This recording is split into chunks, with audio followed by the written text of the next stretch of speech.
कालरा। लद्दाख में चीन और भारतीय सैनिकों के बीच LAC पर जारी तनाव को लेकर PMO में हाई लेवल मीटिंग हुई है, जिसमें NSA अजीत डोवल और तीनों सेनाओं के प्रमुख शामिल रहे। इस मीटिंग में लद्दाख में सीमा विवाद पर और चीन के मुद्दे पर चर्चा हुई है। इससे पहले रक्षा मंत्री राजनाथ सिंह ने अपने घर में chief of defence staff general Bipin Rawat और तीनों सेनाओं के प्रमुखों के साथ महा मीटिंग की। रक्षा मंत्री के साथ हुई मीटिंग में यह फैसला हुआ है कि LAC पर भारत चीन के बराबर सैनिक बढ़ाता रहेगा, साथ ही इस इलाके में सड़क निर्माण का काम भी चलता रहेगा। दरअसल पूर्वी लद्दाख इलाके की पूरी पेंगोंग झील पर चीन की नजर है, लिहाजा भारतीय सेना ने पूर्वी लद्दाख के पेंगोंग सोत सेक्टर और गलवान घाटी पर चौकसी बढ़ा दी है। तो लद्दाख में भारत और चीन के सैनिकों के बीच तनाव जारी है और दोनों देशों की सेनाएं बड़ी संख्या में वहां पर तैनात हैं।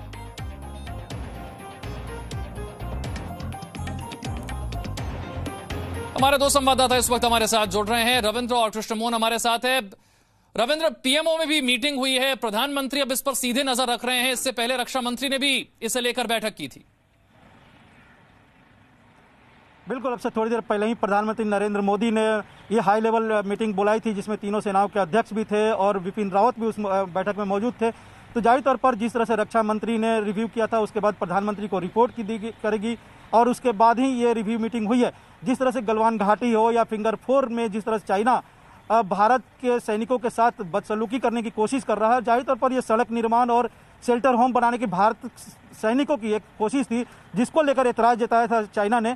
इसको रिव्यू किया गया है और ये जो माना जा रहा है कि डोकलाम में जिस तरह से भारत ने स्टैंड लिया था, बातचीत भी होगी, लेकिन अपनी पोजीशन को किसी भी सूरत में नहीं छोड़ा जाएगा। वही स्टैंड इस बार लद्दाख में भी देखने को मिलेगी, गलवान घाटी हो या फिंगर 4 की जगह हो या कोई और जहां पर विवाद जानबूझकर चाइना फैला रहा है। लेकिन जो सूत्रों से जानकारी मिल रही, चीन इससे ज्यादा अगर किसी चीज से खुंदक में है तो कोरोना को लेकर जिस तरह पूरा वैश्विक सभी देश उसके खिलाफ है, भारत एक तरह से उसका नेतृत्व भी कर रहा है, उसके कारण से वो ये परेशानी में डाल रहा है। लद्दाख एक बहाना मिल रहा है उसके कारण से। और लेकिन भारत की स्थिति पूरी तरह से तय है कि हम शांति की बात करेंगे, हम बातचीत भी करेंगे, लेकिन अपने पोजीशन को नहीं छोड़ेंगे। अपनी देखिए, बड़ी बात है रविंद्र जो बता रहे हैं कि हम शांति की बात करेंगे लेकिन अपनी पोजीशन से पीछे भी नहीं हटेंगे। कृष्णमोहन, यही रक्षा मंत्री के साथ बैठक में निकलकर सामने आया कि जितनी चीन सेना बढ़ाएगा उतनी सेना भारत भी बढ़ाएगा और निर्माण का कार्य भी चलता रहेगा।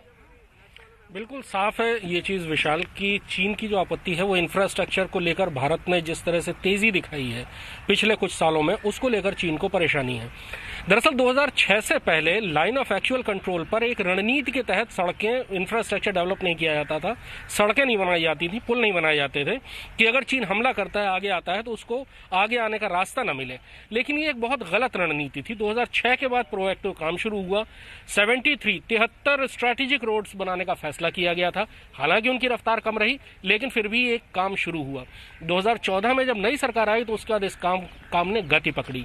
पिछले साल अप्रैल में 44 और नई सड़कों के बारे में बात हुई।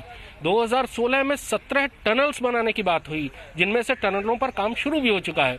इनमें रणनीतिक रूप से बहुत महत्वपूर्ण सेला की टनल है, जहां से अरुणाचल प्रदेश में तवांग, जो कि नेफा का इलाका कहलाता था 1962 में, जहां भारतीय सेना की बहुत बुरी तरह पराजय हुई थी, उन जैसी दूरस्थ जगहों पर भी अगर टनलें बन जाती हैं तो साल भर बगैर किसी परेशानी के लैंडस्लाइड या स्नोफॉल की वजह से बगैर किसी परेशानी से आवागमन चलता रहेगा। चीन को यही परेशानी है। गलवान घाटी में भी भारत ने एक बहुत अच्छी रोड बनाई है, जो कि दरबुक, श्योक और DBO रोड कहलाती है, DS-DBO रोड कहलाती है। पिछले साल 2019 में उस पर आवागमन भी शुरू हो चुका है। उस रास्ते पर एक पॉइंट आता है, वहां से एक 8 से 10 किलोमीटर का एक डिटूर है, वो काटने के बाद आप गलवान घाटी में पहुंच जाते हैं। चीन की समस्या ये इंफ्रास्ट्रक्चर डेवलपमेंट है। बिल्कुल, ये इंफ्रास्ट्रक्चर डेवलपमेंट चीन की समस्या है, लेकिन भारत की तरफ से साफ कर दिया गया है कि शांति की बात होती रहेगी, लेकिन निर्माण कार्य को भी रोका नहीं जाएगा। बहुत बहुत शुक्रिया कृष्णमोहन और रविंद्र इस जानकारी के लिए। No signal, no worry. Presenting Zee News app with live TV, latest updates and expert opinion. Available on Google Play and App Store. Download it now.